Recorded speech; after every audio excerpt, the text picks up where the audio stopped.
Une salle de bal étincelante. Un gala de charité prévu pour être une célébration se transforme en cauchemar lorsqu'un mari puissant lève un club de golf et frappe sa femme enceinte devant tout le monde.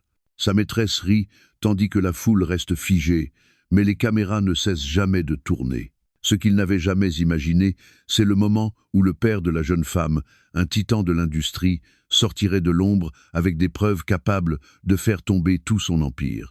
Ce qui suit est humiliation, révélation et un combat pour la vérité qu'aucune somme d'argent ni aucune menace ne peut arrêter. Et croyez-moi, vous ne croirez pas comment cette histoire se termine avant que nous ne plongions dedans. Dites-nous l'heure qu'il est chez vous et l'endroit d'où vous nous regardez. Laissez un commentaire ci-dessous, nous serions ravis de vous lire. Le son vint d'abord, un craquement métallique sec, suivi de l'éclat du cristal qui se brise. Le club de golf avait frappé quelque chose de fragile, et le bruit résonna dans la grande salle de bal comme un coup de feu. Les verres glissèrent des tables et tombèrent sur le sol de marbre dans un chœur de notes brisées. Toutes les têtes se tournèrent d'un seul mouvement. Chaque souffle fut suspendu dans une même stupeur. Au centre de tout cela, sous des lustres qui symbolisaient autrefois la richesse et l'ordre, une femme enceinte chancela en arrière. Sa robe de soie s'accrochait à son ventre arrondi, déjà taché par des éclaboussures de vin rouge provenant d'un verre renversé. Elle leva des mains tremblantes dans une tentative instinctive de se protéger, mais la force du coup était déjà tombée. La brûlure traversait son épaule et descendait dans son bras, et le poids de son enfant à naître appuyait lourdement contre ses côtes, tandis qu'elle haletait pour reprendre son souffle. Elle essaya de s'agripper au bord de la table du banquet, mais la surface polie trahit sa prise. Les assiettes glissèrent, les fourchettes s'entrechoquèrent, et un autre verre roula, tomba et explosa en éclats étincelants. Un murmure parcourut les invités, un courant bas et horrifié qui se transforma en exclamation. Certains portèrent la main à leur bouche, d'autres serrèrent leur collier de perles et plusieurs levèrent leur téléphone sans réfléchir, leurs écrans déjà rouges du point d'enregistrement. L'homme qui avait brandi le club ne broncha pas. Son visage était congestionné, sa mâchoire serrée, son costume sur mesure tirant sur ses larges épaules, tandis qu'il serrait l'arme comme un trophée. Dans ses yeux brûlait une fureur qui n'avait rien à voir avec la raison et tout à voir avec le contrôle. Il jeta un regard vers la maîtresse à son côté, une femme en robe rouge étincelante dont le rire cruel trancha le silence. Elle inclina la tête, un sourire narquois aux lèvres, comme si cette humiliation publique était sa victoire intime. Les genoux de l'épouse cédèrent. Elle s'affaissa au sol, les bras entourant son ventre, les doigts croisés comme si son propre corps pouvait former un bouclier assez fort pour deux vies. Ses larmes brouillaient sa vue, mais le marbre froid sous sa peau rendait tout réel. Elle entendait son cœur battre dans ses oreilles, plus fort et plus rapide que l'orchestre qui s'était arrêté au milieu d'une note lorsque la violence avait éclaté. Les téléphones restaient levés, les invités murmuraient. « As-tu vu cela ?» Il l'a frappé. Il l'a vraiment frappé. La lueur des écrans peignait la salle d'une lumière maladive. Chaque angle capturait la brutalité. Chaque angle la préservait. Et au-dessus d'eux, les caméras de sécurité fixées au mur doré clignotaient implacablement, enregistrant sans jugement ni pitié. La maîtresse avança, ses talons claquant comme des lames. Elle se pencha légèrement, regardant la femme tomber. Son parfum portait la douceur des roses, mais se mêlait à l'âcreté de l'alcool répandu. « Tu aurais dû rester silencieuse » murmura-t-elle assez fort pour que les plus proches entendent, ces mots flottant comme de la fumée dans l'air chargé. L'épouse leva son visage marqué de larmes et rougit par le coup. Pendant un instant, ses yeux se fixèrent non pas sur son mari, ni sur la maîtresse, mais sur l'objectif d'un téléphone à quelques pas. Le reflet de sa propre douleur lui renvoya son image, minuscule mais indéniable, capturée pour toujours par l'écran de verre. Elle comprit la vérité avec une clarté plus tranchante que la douleur. Ce n'était plus une humiliation privée, c'était une preuve. Le mari leva de nouveau le club, ses muscles tendus, les veines saillantes sous la peau. La foule recula d'un même mouvement, une vague de corps reculant sous l'effroi. Personne n'osa avancer, personne n'osa intervenir, même si la tension appelait une réaction. Le silence pesait, brisé seulement par un souffle haletant et le cliquetis numérique des caméras qui saisissaient chaque seconde. Et puis, alors que le poids du moment menaçait d'écraser ce qui restait de sa volonté, une pensée surgit, vive et soudaine. Ce n'était pas le début, c'était le point de rupture. Mais 27 minutes plus tôt, tout paraissait bien différent. Le silence retomba comme si l'air avait été aspiré de la salle. Les lustres brillaient encore, projetant leur lumière pâle sur les tables garnies de linge et d'argenterie, mais personne ne bougeait. Le bruit du coup résonnait encore dans les mémoires, un fantôme vibrant dans chaque oreille. La femme enceinte était assise au sol, sa respiration courte, chaque inspiration tremblante, chaque expiration forcée. Ses mains restaient pressées contre son ventre. La soie douce de sa robe collait à sa peau, humide de vin renversé et de sueur. Une mèche libre s'était collée à sa joue, et lorsqu'elle leva une main pour la repousser, le geste révéla l'ombre déjà visible de l'ecchymose sur son épaule. Les invités ne savaient où regarder. Certains fixaient la scène, incrédules. D'autres détournaient les yeux, honteux de voir mais incapables de partir. Un homme toussa nerveusement, le son résonna de façon anormalement forte dans la salle figée. Une femme laissa tomber sa pochette et le claquement métallique de son fermoir fit sursauter plusieurs personnes. Sur la scène où la musique coulait encore quelques minutes plus tôt, la violoniste abaissa son archet. Les mains du pianiste restèrent suspendues au-dessus des touches. La mélodie qui emplissait le hall avait disparu, ne laissant qu'un silence plus lourd que le son. Même le souffle discret de la climatisation paraissait accusateur, rappelant à tous que le temps passait encore alors que personne n'osait respirer trop profondément. Le mari redressa sa veste, roulant des épaules comme si rien d'inhabituel ne s'était produit. Son expression était crispée, ses lèvres serrées en une fine ligne. Il jeta un coup d'œil rapide aux invités, lisant leur peur et leur hésitation comme un texte qu'il avait lui-même écrit. Puis, d'une voix grave, il lâcha « Elle a perdu l'équilibre ». Ces mots résonnèrent dans le marbre, peu convaincants, mais exigeant l'obéissance. La maîtresse s'adossa au bord de la table, sa robe cramoisie étincelant sous la lumière. Elle croisa les bras et esquissa un sourire, une performance destinée à persuader que ce qu'ils avaient vu n'était rien. Elle chuchota, mais son murmure portait. « Elle exagère. Vous savez tous combien les femmes enceintes peuvent être théâtrales. » Ces paroles flottèrent dans l'air comme du poison, subtil mais corrosive, destiné à excuser la violence et à détourner la faute. L'épouse tenta de se relever, ses genoux tremblaient, le marbre sous elle était glacé. Elle s'appuya sur le pied d'une chaise, mais son corps vacilla et la força à retomber. Les larmes lui montèrent aux yeux, non seulement de douleur mais d'humiliation. Autour d'elle, quelques femmes firent un pas en avant, leurs talons claquant doucement, mais chaque fois le regard du mari les figeait sur place.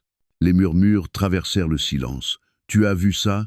Il l'a frappée. « Oui, peut être qu'elle est tombée. »« Non, j'ai vu le geste. » La foule voulait croire deux choses à la fois, que ce qu'ils avaient vu était trop horrible pour être réel, et pourtant l'évidence était indéniable. Tous les téléphones levés plus tôt brillaient encore, leurs petites lumières rouges stables, leurs caméras impitoyables. Un jeune serveur, pâle et tremblant, s'agenouilla pour ramasser les morceaux de verre près des pieds de l'épouse. Ses mains tremblaient tant qu'un éclat lui entailla la paume. Il inspira vivement, tenant sa blessure, mais ses yeux croisèrent les siens une seconde. Ce regard en disait plus que des mots. Il disait « J'ai vu ce qu'il a fait. Je connais la vérité. » La voix du mari rompit encore la tension. « Elle va bien, ce n'est rien. » Continuait la soirée. Sa tentative de contrôle était ferme, autoritaire, comme si la force de ses mots pouvait effacer l'évidence du coup. Pourtant, le silence après lui était plus fort que son autorité. Pas une seule fourchette ne se leva, pas un seul verre ne fut porté aux lèvres. L'épouse baissa les yeux vers le sol de marbre, ses larmes tombant en silence. Son cœur battait à tout rompre, non seulement de peur, mais du poids écrasant de la honte. Elle se demanda combien croyait à son mensonge. Elle se demanda combien porterait la vérité en silence. Sa main se resserra sur son ventre, le seul réconfort qui lui restait. Le moment demeura, suspendu, fragile, jusqu'à ce que la prochaine tempête éclate. Le silence fut brisé par le son de sa voix, grave d'abord, presque mesuré, puis de plus en plus fort lorsqu'il comprit combien de regards étaient fixés sur lui. Le mari se tenait droit, le club de golf encore dans sa main, le métal poli reflétant la lumière des chandeliers. Son ton portait l'autorité habituelle d'un homme qui s'était toujours cru intouchable. « Elle a glissé », déclara-t-il, forçant chaque mot à paraître calme, presque banal. « Vous l'avez tous vu, le sol est glissant à cause du vin renversé. Elle a perdu l'équilibre. Man !» Son regard balaya la salle, défiant quiconque de le contredire. Sa mâchoire était crispée, sa poitrine se soulevait sous de lourdes respirations, mais sa voix donnait l'illusion de contrôle. Il voulait réécrire ce qui venait de se produire sous les yeux de tous, transformer la violence en accident, amener la foule à douter de sa propre mémoire. La femme leva les yeux depuis le sol de marbre, les larmes brouillant sa vue. Elle ouvrit la bouche comme pour protester, mais son regard à lui la cloua au silence. Ses lèvres tremblèrent, puis se refermèrent, écrasées par le poids de son autorité. Elle serra plus fort ses bras autour de son ventre, réduite au mutisme. Au bord de la table, la maîtresse prit la parole. Son rire fut doux mais tranchant, chaque note faite pour se moquer. « Tout le monde sait combien elle est émotive ces derniers temps », ronna-t-elle, ses yeux balayant les invités. Les hormones de grossesse rendent une femme si dramatique.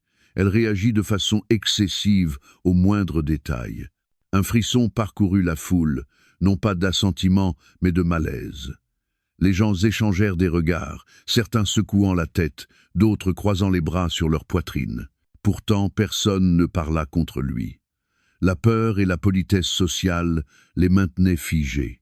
Le mari fit un pas en avant, posant le club contre le sol comme une canne. « Vous croyez que je ferai du mal à ma propre femme, la mère de mon enfant ?» lança-t-il d'une voix dure. « Ne soyez pas ridicule. Elle est maladroite et elle m'a embarrassé devant tout le monde. Voilà tout. » Ces mots portaient l'arrogance d'un homme pour qui l'humiliation était un crime pire que la violence. La maîtresse inclina la tête, hochant comme si chaque syllabe était vérité. Elle saisit sa manche, ses doigts manucurés s'enroulant autour de son bras, affichant l'image d'une solidarité, d'un pouvoir partagé. L'épouse baissa de nouveau les yeux, les joues brûlantes. Chaque mot de sa bouche était une nouvelle gifle, invisible mais plus douloureuse encore que le coup de golf. Elle pensa aux innombrables fois où il avait balayé ses émotions avec les mêmes excuses préparées. Le stress du travail, une incompréhension, son imagination. Ce soir n'était pas différent, sauf que désormais, tout le monde entendait le scénario. Les invités murmuraient à voix basse, leurs mots courant au bord de la salle. « Ce n'est pas ce que j'ai vu, il l'a frappé, je le jure, il ment, mais qui osera le défier ?» La tension pesait de plus en plus, mais le mari souriait froidement, confondant le silence avec l'obéissance. Il se tourna vers un invité proche, un homme en costume sombre dont les mains tremblaient encore après avoir filmé la scène. « Vous me croyez, n'est-ce pas ?» insista le mari. L'homme déglutit mais ne répondit pas. Ce silence suffisait, mais le mari fit mine de ne pas le remarquer. La maîtresse se pencha, sa voix dominant les murmures. « Ne vous laissez pas berner par son spectacle, elle cherche toujours l'attention, elle joue toujours la victime. Ce soir, elle a trouvé sa scène. » Elle rit encore, un son creux qui résonna sur le marbre. Les larmes de l'épouse coulèrent silencieusement, assombrissant le tissu de sa robe. Ses mains se refermèrent en poing, non par défi, mais sous le poids insupportable du silence imposé. Le mari étendit les bras comme pour se présenter à la foule, sa voix résonnant d'une indignation feinte. « Je ne resterai pas là à laisser des mensonges détruire mon nom. Je suis un homme d'affaires, un homme d'honneur. Ce n'est rien de plus qu'un malentendu. Mon !» Mais au-dessus de lui, les caméras ne clignaient pas. Les téléphones brillaient encore dans des dizaines de mains, leurs objectifs impitoyables, leur mémoire sans pitié. La vérité était déjà capturée. Aucune justification ne pouvait l'effacer. La foule se mouvait mal à l'aise, les murmures se heurtant à l'autorité froide de la voix du mari. Il se tenait là, son club appuyé comme un sceptre, la maîtresse accrochée à son bras. Leurs fronts unis projetaient la domination, mais sous les chandeliers étincelants, des fissures apparaissaient. Les invités échangeaient des regards, certains levant leur téléphone plus haut, d'autres tremblant en silence. Toute la salle semblait attendre que quelqu'un, n'importe qui, interrompe le cauchemar. Puis cela arriva. Du fond de la salle, des pas résonnèrent, fermes, délibérés et mesurés. Ce son seul détourna les yeux du spectacle central. Une silhouette traversa la mer d'invités figés, chaque pas marqué par une autorité tranquille qui n'avait pas besoin d'annonce. C'était un homme plus âgé, grand, son corps encore droit, sous un costume gris parfaitement taillé. Ses cheveux argentés captaient la lumière des chandeliers et sa mâchoire affichait un mélange de fureur et de maîtrise. Dans sa main, un téléphone brillait, l'écran montrant la vidéo de la violence survenue quelques instants plus tôt. Chaque pas pesait comme si le sol de marbre lui-même reconnaissait qui il était. Le mari vacilla une seconde, juste un instant. Il tourna la tête et serra plus fort le club. La maîtresse, sentant le changement d'atmosphère, jeta un regard inquiet vers l'homme qui approchait. Elle murmura quelque chose, mais son sourire avait disparu. L'épouse, toujours tremblante au sol, leva les yeux vers la silhouette. À travers le voile de ses larmes, la reconnaissance s'imposa. Le soulagement se mêla à l'incrédulité. C'était son père. L'homme qui avait bâti un empire par la discipline et la vision. L'homme qui lui avait jadis prévenu que le charme sans intégrité n'était qu'un poison. Des exclamations parcoururent les invités. Certains le connaissaient seulement de réputation, d'autres reconnurent immédiatement son visage. Il avait fait la couverture de magazines, de rapports financiers, d'émissions d'actualité. Il n'était pas seulement un père, il était un titan de l'industrie. Et maintenant il se tenait à quelques pas de l'homme qui venait de frapper sa fille. Il s'arrêta au bord du cercle, sa seule présence repoussant la foule. Sa voix fut calme, mais acérée comme l'acier. « Assez », dit-il. Un mot simple, mais qui trancha l'air plus fort que le coup de golf. Le mari ricana, cherchant à reprendre sa domination. « Cela ne vous regarde pas », cracha-t-il. « C'est une affaire privée entre un mari et sa femme. » « Wait !» Les yeux du père se plissèrent. Il leva légèrement le téléphone, laissant le point rouge de l'enregistrement briller comme un phare. « Privé ?» répéta-t-il lentement, d'un ton mesuré. « Dites-moi, cette caméra rend-elle cela privé? Ces témoins rendent-ils cela privé ?» Les invités s'agitèrent, les murmures s'amplifièrent. Les mots du père leur donnaient la permission de reconnaître ce qu'ils avaient vu. Le silence de complicité commençait à s'effondrer. La maîtresse tira le bras du mari, murmurant avec urgence, mais il se dégagea brusquement et leva encore le club.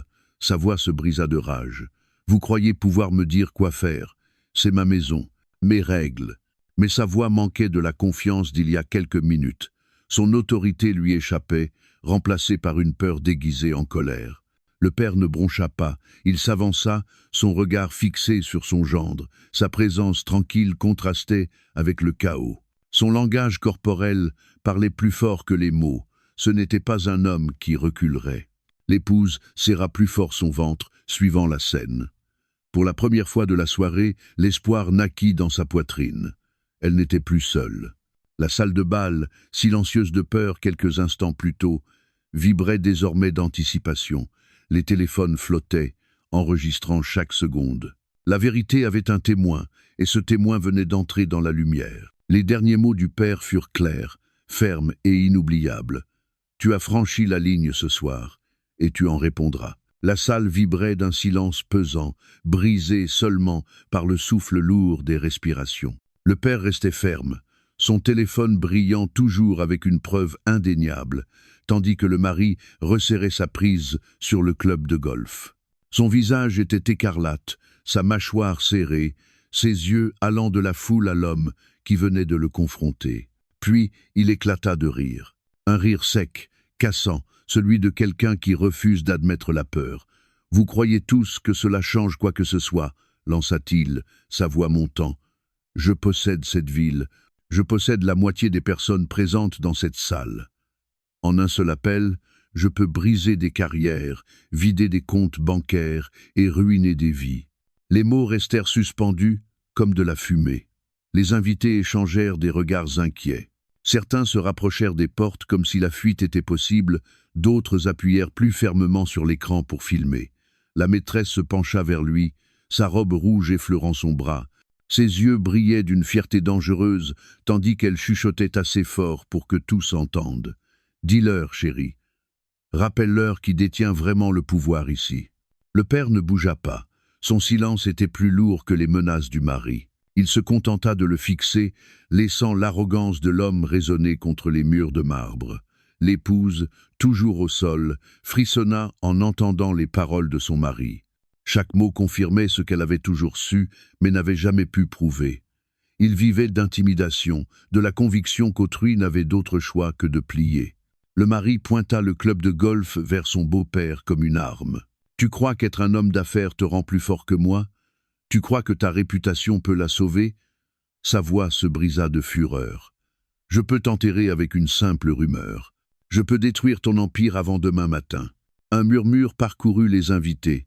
Ils avaient entendu parler de son tempérament, mais jamais ils ne l'avaient vu éclater ainsi en public. Une femme à l'avant chuchota « Il perd le contrôle ». Un autre homme secoua la tête, murmurant « Cela ne finira pas bien ». « Hot !» La maîtresse leva le menton, enhardie par la scène. « Il a raison », dit-elle d'un ton chargé de mépris. « Vous croyez que vos opinions comptent, mais l'argent décide de tout, l'influence décide de tout, et nous avons les deux. » Son sourire s'élargit, cruel et éclatant sous la lumière des chandeliers. Le père parla enfin d'une voix calme et ferme.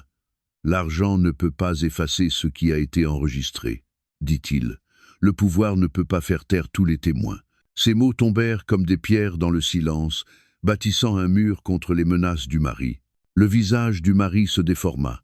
Il abattit le club sur le sol de marbre. Le bruit claqua dans la salle comme un tonnerre. Plusieurs invités poussèrent un cri. Une femme serra plus fort son collier de perles. Un homme recula comme si le coup avait atterri à ses pieds. La tension devint insupportable, chaque regard fixé sur l'arme, sur la violence à peine contenue. « Vous allez le regretter », rugit le mari, sa salive brillant sous la lumière. « Toi et ta fille, je m'en assurerai. » L'épouse ferma les yeux, posant une main sur son ventre, murmurant une prière silencieuse pour avoir de la force. La foule recula, l'air saturé de peur. Pourtant, sous cette peur, quelque chose changea. Les invités n'étaient plus convaincus par son pouvoir, ils étaient écœurés. Le charme qu'il avait autrefois disparu, ne laissant que la rage et les menaces. Le père s'avança, sa présence calme et inébranlable. Il n'éleva pas la voix, mais ses paroles tranchèrent le tumulte. « Ton empire a été bâti sur la peur. Ce soir, la peur ne t'appartient plus. » La prise du mari se resserra, les veines gonflant sur ses mains. Ses menaces emplissaient la salle, mais le contrôle lui échappait. Tout le monde le sentait. Le moment avançait vers quelque chose que ni l'argent, ni l'intimidation ne pouvaient arrêter. Le club tremblait encore dans son poing, sa tête métallique brillant sous la lumière. Sa poitrine se soulevait d'une colère violente, mais ses yeux scintillaient d'un éclat plus sombre. Pas seulement de la rage, mais l'ivresse de la domination. Il voulait plus que la réduire au silence. Il voulait briser son esprit devant tous. Il se retourna brusquement, tira une chaise de la table du banquet et aboya « Lève-toi !» Sa voix claqua sur le marbre comme un fouet. L'épouse, encore agenouillée, les bras serrés autour de son ventre, ne bougea pas. Ses forces l'avaient quittée, la peur la clouait au sol. Comme elle ne se levait pas, il saisit son bras et la tira brutalement. Sa robe se déchira à la couture, le tissu de soie craquant audiblement, et la salle se remplit de cris horrifiés. Elle hurla de douleur, sa main libre agrippant son ventre. Les invités reculèrent, certains se couvrant le visage, d'autres levant plus haut leur téléphone pour filmer l'horreur. La maîtresse esquissa un sourire narquois et s'avança comme pour réclamer sa victoire. « Montre-leur qui commande », susurra-t-elle, ses mots dégoulinant de satisfaction. Le dégoût de la foule s'intensifia, mais elle savourait l'attention, sa robe écarlate flamboyant comme un drapeau d'arrogance. Le mari plaqua sa femme contre la table, l'impact fit vibrer les assiettes et les verres. Du vin rouge se répandit sur le linge blanc, s'étalant comme du sang. Il l'écrasa d'une main, levant le club de l'autre comme pour défier quiconque d'intervenir. « Cette femme pense pouvoir m'humilier », hurla-t-il. « Elle oublie qui subvient à ses besoins, qui rend sa vie possible. » La voix de l'épouse se brisa lorsqu'elle réussit à parler. « Tu es en train de me détruire devant eux tous. » Ces mots tremblaient mais résonnaient dans la salle silencieuse. Les téléphones capturaient chaque syllabe, chaque image de son humiliation avec une clarté impitoyable. Le mari rit, froid et creux. « Tu t'es détruite toi-même, en me défiant, en m'embarrassant.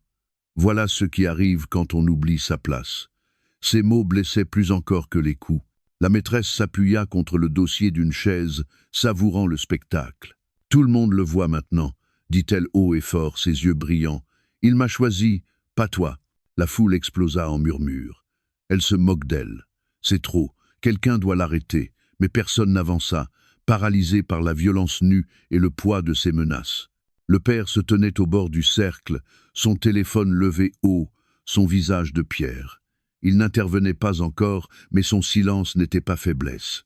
C'était du calcul. Chaque seconde ajoutait un clou au cercueil de la réputation de cet homme. Chaque seconde apportait plus de preuves, indéniables et inévitables. Le mari releva le menton de sa femme d'un geste brutal, la forçant à faire face aux invités. Ses joues brûlaient, son maquillage coulait, sa robe était déchirée et tachée. « Regardez-la » déclara-t-il. « Ce spectacle pathétique, c'est ce qu'elle appelle de la dignité. Voilà ma femme, et j'en fais ce que je veux. » Wandewind. L'épouse ferma les yeux, les larmes dévalant ses joues. Son humiliation était totale. Elle sentait le poids des regards s'imprimer dans sa mémoire, mais en même temps, elle savait. Tout le voyait lui aussi. Il voyait enfin ce qu'il était vraiment. Le silence qui suivit était lourd, mais ce n'était plus celui de la complicité, c'était celui du jugement, un silence plus bruyant que les mots. Les téléphones continuaient de briller, enregistrant non seulement la violence, mais aussi la cruauté de son sourire, l'arrogance de sa voix, la complicité de la maîtresse à ses côtés. Le moment s'étira, insupportable et brut, et dans ce moment, son empire de peur commença à s'effondrer. Son corps tremblait tandis qu'il forçait son menton vers le haut, exposant son humiliation devant toute la salle. Les caméras capturaient sa robe déchirée, les taches, les larmes brillant sur ses joues. Pendant un instant, elle se sentit réduite à un objet, plié sous sa main et moquée par la maîtresse à ses côtés. Mais alors, au plus profond d'elle-même, quelque chose changea. L'humiliation ne la brisa pas, elle l'enflamma. Ses doigts se resserrèrent sur le bord de la table. Cette même table où elle avait tant de fois souri à ses côtés lors de célébrations devint son ancre. Elle inspira difficilement, mais lorsqu'elle expira, son souffle se stabilisa. Ses yeux se levèrent, non plus noyés de honte, mais aiguisés par la détermination. Elle arracha son menton à sa prise. Le geste était minime, mais il le choqua.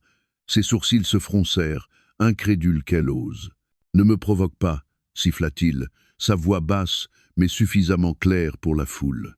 Sa voix à elle surgit ensuite, rauque au début, tremblante comme une flamme vacillante, mais à mesure qu'elle parlait, elle se fortifia. « Tu ne me réduiras plus jamais au silence. » Les mots traversèrent l'air. Les téléphones enregistrèrent chaque syllabe, les caméras immortalisant la naissance de sa résistance. La maîtresse ricana, rejetant sa chevelure dorée en arrière. « Écoutez-la, elle fait semblant d'avoir du pouvoir maintenant. » Mais même sa moquerie sonnait forcée. L'équilibre de la salle changeait. L'épouse redressa son dos. Elle posa une main fermement sur son ventre, l'autre appuyée sur la table. Ses épaules s'élargirent, son menton se leva. « Je ne suis pas ta possession, dit-elle plus fort. Je ne suis pas un accessoire pour ton arrogance. » Des exclamations traversèrent les invités. Certains acquiescèrent, d'autres chuchotèrent des encouragements. Une femme à l'avant joignit les mains et souffla « Oui, tiens bon ». La foule n'était plus un témoin silencieux. Elle commençait à choisir son camp. Le visage du mari se tordit de fureur. Il leva le club de golf comme pour frapper encore, mais l'hésitation ralentit son geste.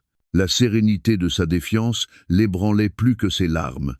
Elle ne suppliait plus, elle n'était plus petite. « Tu crois qu'ils vont te croire ?» hurla-t-il, sa voix brisée. « Tu crois que quelqu'un se soucie de ce que tu dis ?»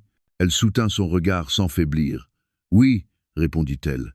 Son regard balaya la salle, accrochant la lueur de dizaines de téléphones. Ils ont tous vu, ils ont tous entendu, et ils n'oublieront pas. La maîtresse s'avança. ses talons claquant. « Assieds-toi, ordonna-t-elle. Ne t'humilie pas davantage. » Mais l'épouse ne bougea pas. Elle fit un pas en avant, s'éloignant de la table qui la soutenait. Chaque mouvement était délibéré, sa posture intacte. Elle leur faisait face maintenant, mari et maîtresse, portés par le poids de toute la salle. « Tu as bâti ta vie sur la peur, » dit-elle, sa voix résonnant. « Mais je n'ai plus peur de toi. » La foule éclata en murmures, plus fort que jamais. Quelqu'un applaudit, vite étouffé par la tension, mais le son resta comme une étincelle prête à embraser. Le mari serra plus fort le club, ses jointures blanchies. Il voulait frapper, écraser sa défiance, mais quelque chose l'en empêchait. La foule n'était plus son auditoire. Elle était son témoin à elle. L'épouse se tourna vers les invités, ses larmes coulant encore mais n'étant plus des signes de faiblesse. « Je ne me tairai plus, » déclara-t-elle. « Pas ce soir, plus jamais. » Yen. La bascule était totale. À cet instant, elle n'était plus une victime au sol. Elle était une femme qui se levait, reprenant sa voix, sa dignité et son pouvoir. Et l'empire de peur autour de lui commença à se fissurer. La salle bruissait de murmures agités après ces paroles de défi. Le mari restait figé, le club tremblant dans sa main, sa mâchoire crispée dans une rage muette. La maîtresse se pressa contre lui, lui soufflant de reprendre le contrôle, mais sa voix vacillait aussi. Le courant avait changé. La foule n'était plus silencieuse. Elle attendait davantage. Alors le père s'avança. Sa présence attira l'attention sans effort. Il n'était plus au bord de la tempête. Il y entra. La lumière de son téléphone illuminait son visage, et le point rouge d'enregistrement brillait comme un avertissement. La salle retomba dans le silence, mais cette fois par respect et attente. Il leva son téléphone bien haut pour que tous voient. La vidéo se lança, projetant le coup brutal, la bousculade, la robe déchirée et l'humiliation en temps réel. Des exclamations parcoururent le hall. Les images répétaient ce que la mémoire avait déjà gravé. Aucune distorsion, aucune excuse, nul échappatoire. La vérité était capturée à jamais en pixels et en sons. La voix du mari craqua dans une protestation. « Cette vidéo ne prouve rien, les angles trompent. Elle a mis cela en scène. » Son déni sonnait creux, désespéré. La réponse du père fut ferme. « La caméra ne ment pas, et ses témoins non plus. » Son regard balaya la foule. Les têtes acquiesçaient, les téléphones se levaient plus haut. Le poids de la vérité collective s'abattait sur le mari comme un mur qui s'écroule. Mais le père n'avait pas fini. Il glissa le téléphone dans sa poche et sortit un dossier épais. Il le posa sur la table où le vin s'étalait encore sur le linge et l'ouvrit avec soin. Contrat, relevé bancaire, compte dissimulé scintillaient sous les chandeliers. Il en brandit les pages, révélant les secrets que son gendre croyait intouchables. « Tu as bâti ta fortune sur le mensonge, » dit le père, d'une voix calme mais tranchante. « Détournement, fraude, transfert caché vers des comptes offshore, accords signés dans l'ombre. J'avais prévenu ma fille il y a des années que ton empire était pourri. Ce soir, tout le monde le verra s'écrouler. » Là-haut, le visage du mari se vida de son sang. Sa prise sur le club céda, le métal résonna sur le marbre en tombant. Le son claqua comme un verdict. La maîtresse recula d'un bond, comme si elle pouvait se dissocier de la chute. Le regard du père s'aiguisa. Il sortit une dernière page, scellée du logo de sa société. « Et surtout, » dit-il en la brandissant, « je possède les parts majoritaires de ton entreprise. Pendant que tu gaspilles ton pouvoir en cruauté, j'ai sécurisé la base même de ta richesse. Dès ce soir, tu répondras non seulement à la loi, mais à moi. » Un choc parcourut les invités. Les murmures devinrent exclamations. « Il possède l'entreprise, c'est fini, il n'a plus de pouvoir. » L'incrédulité se transforma en applaudissements, timide d'abord, puis de plus en plus fort.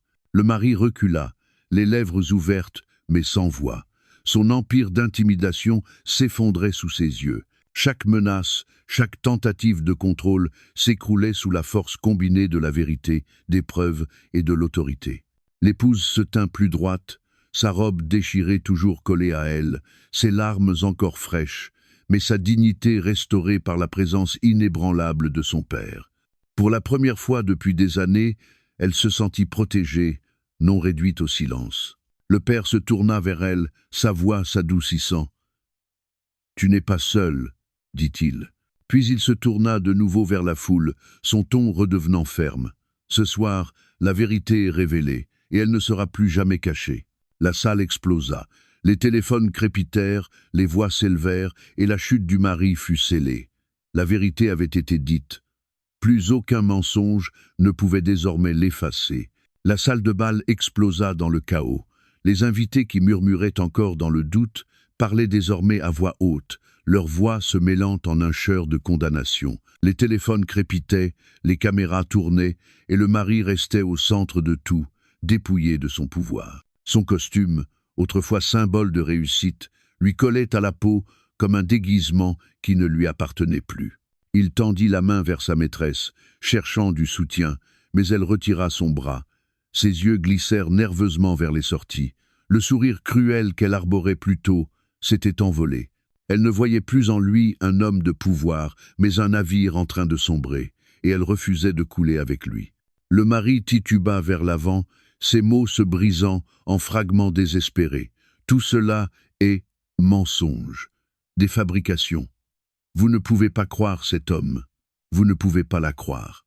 Sa voix se brisa, résonnant sur le marbre, mais personne n'écouta.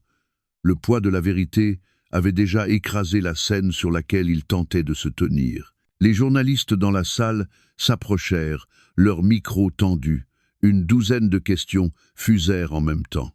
« Avez-vous agressé votre femme? Depuis combien de temps cachez-vous de l'argent à l'étranger? Niez-vous les preuves que nous avons tous vues ce soir ?» Chaque question le transperçait plus durement qu'une lame.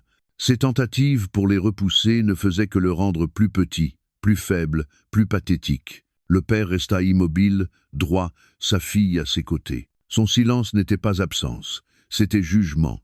Chaque seconde qu'il laissait passer sans interruption permettait à l'empire du mari de s'effondrer de lui-même. Un groupe d'administrateurs, hommes et femmes, ayant investi dans son entreprise, se plaça au centre de la salle. Leurs visages étaient graves, leurs décisions sans équivoque. L'un d'eux parla d'une voix forte pour que tous entendent. « Nous allons convoquer un vote d'urgence. Avec effet immédiat, nous retirons notre soutien. » Des hochements de tête suivirent. En une seule déclaration, sa carrière fut anéantie.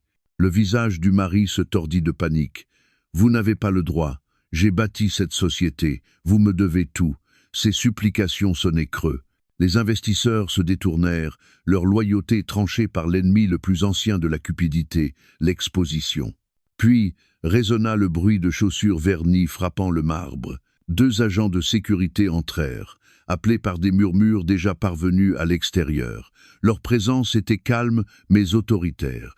Ils s'avancèrent avec la certitude tranquille de la loi, chaque pas rappelant qu'aucune richesse ni arrogance ne pouvait arrêter l'inévitable. « Monsieur, » dit l'un d'eux d'une voix égale, « vous devez nous suivre. » Le mari secoua violemment la tête, la sueur brillante à ses tempes. « Non, vous n'avez aucun droit. C'est ma maison, ma vie.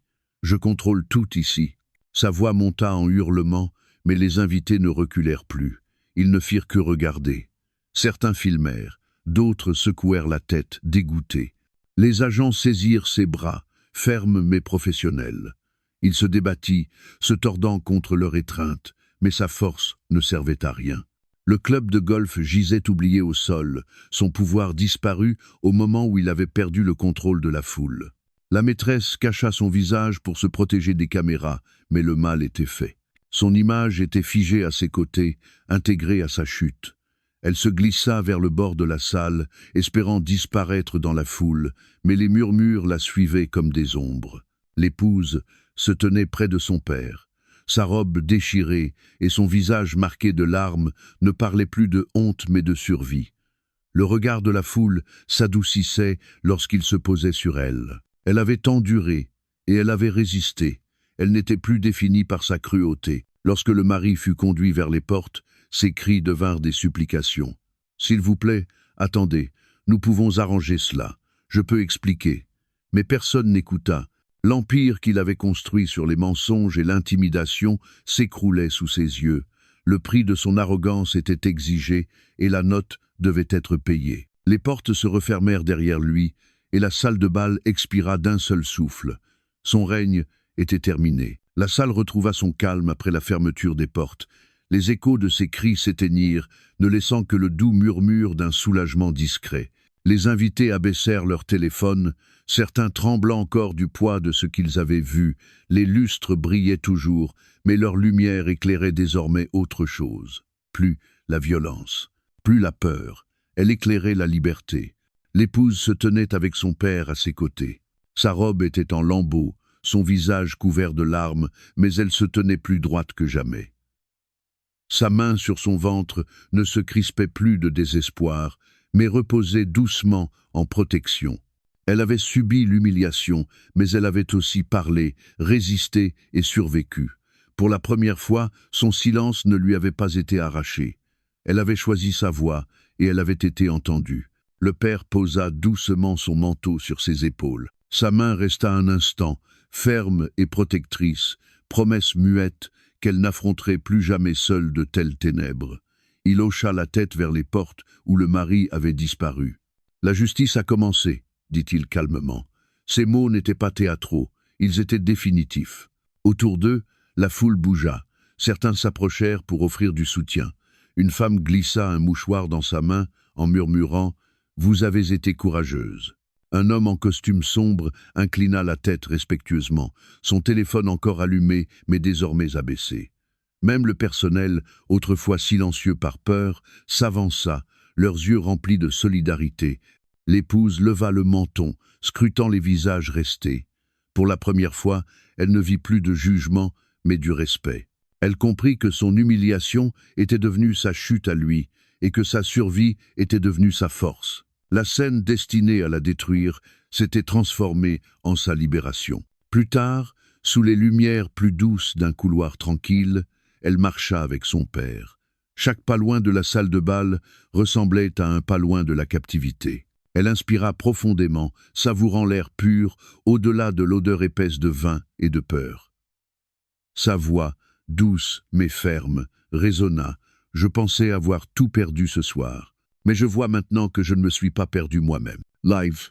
Le père esquissa un sourire, la fierté adoucissant ses traits sévères. « Tu as gagné bien plus que tu ne l'imagines. Tu t'es tenu face à lui et tu n'es pas tombé. » Dans les jours qui suivirent, les conséquences se répandirent rapidement. Les médias rediffusèrent la vidéo. Les gros titres firent scandale. PDG arrêté pour avoir agressé sa femme enceinte. L'empire s'effondre sous le poids des abus. Son nom, autrefois synonyme de puissance, devint un avertissement inscrit sur tous les écrans. Les investisseurs l'abandonnèrent. Les contrats furent dissous.